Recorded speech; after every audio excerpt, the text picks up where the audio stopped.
بسم اللہ الرحمن الرحیم۔ السلام علیکم پیارے دوستو، کیا آپ میرے ساتھ چھت پر چلیں گے؟ تھوڑی سی چہل قدمی ہو جائے گی۔ رات کا کھانا کھانے کے بعد ماریا نے اپنے شوہر احمد سے کہا، نہیں میں تھکا ہوا ہوں، میں اوپر نہیں جا سکتا۔ احمد نے سرد لہجے میں کہا، ٹھیک ہے آپ لیٹ جائیں، میں آپ کے لیے چائے لے آتی ہوں۔ یہ کہہ کر وہ برتن سمیٹنے لگ گئی۔ تقریباً 15 دن بعد موسم کافی اچھا تھا، ٹھنڈی ہوا چل رہی تھی۔ مائرہ نے اپنے شوہر سے پھر کہا، کیا آپ میرے ساتھ چھت پر چلیں گے؟ موسم بہت اچھا ہے۔ شوہر نے اس کی بات پوری سنی نہیں تھی کہ بیزاری سے کہا، نہیں میں کچھ کام کر رہا ہوں، میں نہیں جا سکتا، تم خود چلی جاؤ، چھوٹی بہن کو ساتھ لے جاؤ۔ مائرہ اپنی آنکھوں کی نمی پر قابو پاتے ہوئے کمرے سے باہر آ گئی۔ مائرہ کی شادی کو 2 ماہ ہونے کو تھے۔ اس کی شادی غیروں میں ہوئی تھی۔ وہ ایک عالمہ تھی۔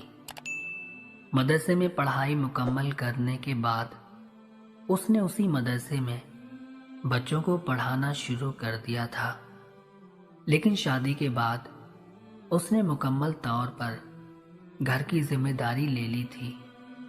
وہ ایک سمجھدار لڑکی تھی اور اس کے ساتھ ہی وہ حساس اور خاموش رہنے والی لڑکی تھی۔ ایک دن احمد اپنا کارڈ ڈھونڈ رہا تھا کہ دراز میں سے اسے ایک کاغذ ملتا ہے۔ کاغذ کافی تہ لگا کر رکھا ہوا تھا۔ وہ کھولتا ہے اور پڑھتا ہے، شادی سے پہلے کی زندگی اور شادی کے بعد کی زندگی میں کیا فرق ہوتا ہے۔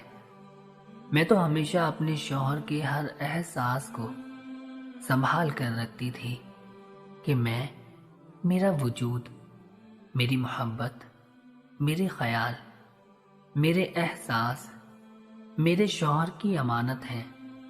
میں نے خود کی اتنی حفاظت کی تھی کہ کبھی کسی غیر محرم نے میری طرف آنکھ اٹھا کر نہیں دیکھا تھا، لیکن میری تو ایک خواہش نہیں پوری کر سکے میرے شوہر۔ ایسے تو شوہر نہیں ہوتے ہیں۔ میں صرف ان کے ساتھ چھت پر جا کر چاند کو ہی دیکھنا چاہتی ہوں۔ کتنا وقت لگ جاتا، صرف 10 سے 15 منٹ میں۔ وہ میرے شوہر ہیں، ان کو مجھے اتنا تو وقت دینا چاہیے۔ احمد نے اتنا ہی پڑھا تھا کہ وہ بہت شرمندہ ہوا کہ واقعی اس نے اپنی بیوی کے حقوق پورے کرنے میں کوتاہی کی ہے۔ وہ کچن میں گیا جہاں مائرہ برتن دھونے میں مصروف تھی۔ احمد اس کے پاس جاتا ہے اور کہتا ہے، بیگم صاحبہ، آپ کچھ وقت کے لیے میرے ساتھ چلیں گی؟ مجھے آپ کو کچھ دکھانا ہے۔ ایک دم مسکراہٹ مائرہ کے لبوں پر پھیل جاتی ہے۔ جی چلوں گی، لیکن کہاں؟ چلو تو صحیح میری جان۔ وہ اس کا ہاتھ تھامے اسے چھت پر لے گیا۔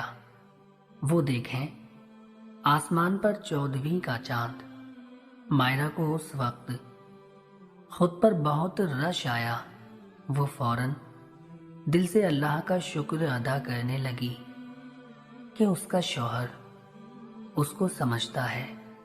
شوہر نے بیوی کو دیکھ کر کہا، ارے بیگم، ایسے ہی مسکراتی رہیں گی یا چاند کی چاندنی کو بھی دیکھیں گی؟ وہ دونوں اس رات چھت پر چہل قدمی کرتے رہے، ایک دوسرے سے باتیں کرتے ہوئے ایک ساتھ ہی بہت وقت گزارا، اور شوہر نے اسی دن سے دل میں عہد کیا کہ وہ آگے سے اپنی بیوی کی خوشی کا پورا خیال رکھے گا۔